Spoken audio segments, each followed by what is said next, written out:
Luca Giuffa?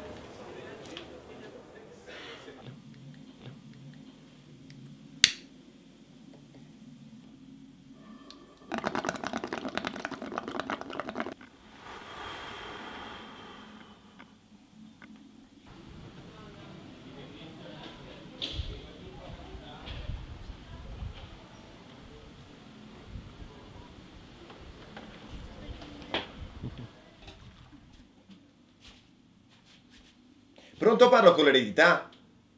Sei Carlo Conti? Ah. Ma senta, volevo partecipare come concorrente. Sono disoccupato. Sì, poi vi seguo da sempre. Sì, Marco Paladini da Venezia. Sì, esatto, senta, se magari mi fa chiamare da Carlo Conti, se lo vede. Ok, grazie. Grazie.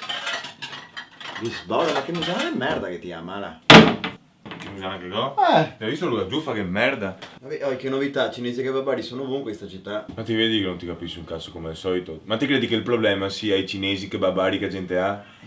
Quali sarebbe? E il problema sei i canaregiotti. I fiori del sestier de Canareggio. Se ne c'ava lavorano gli altri onesti castellani. Mi sembra che tu stai esagerando. Esagerando. Parliamo di quelli da Gnecca, quelli che ne portano malattie, SARS, Candida, TBC, peste bubonica. Ma scusa, e ti pensi che i fiori della Giudecca i venga qua, magari struccare in batteo a portarmi malattie? Ma dai! Ma dai, parliamo dei californiani di Venezia, quelli del Lido. Ah no, scusa, quelli del Doli, quelli che parla... Oh, so Comar, vado in Giaspia, so Pastiorodu, te parlo ormai quei. Scusami, la soluzione quale sarebbe allora? Indipendenza.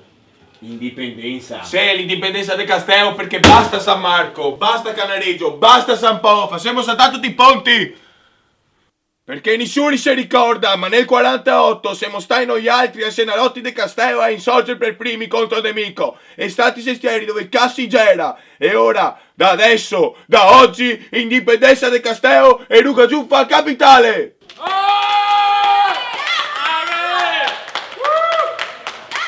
Castello libero! Sì! Castello indipendente, Luca Giuffa capitale! Ehi raga, venite a fare l'aperitivo in alberia. Intanto si dice erbaria. E poi, ti, che cazzo ti sei? Come chi sono? Sono Francesca. È la nuova coinquilina. Vabbè, andiamo. Ma fioresti indipendenza del castello? Cioè, l'erbaria a San Paolo, Vabbè, fermo domani.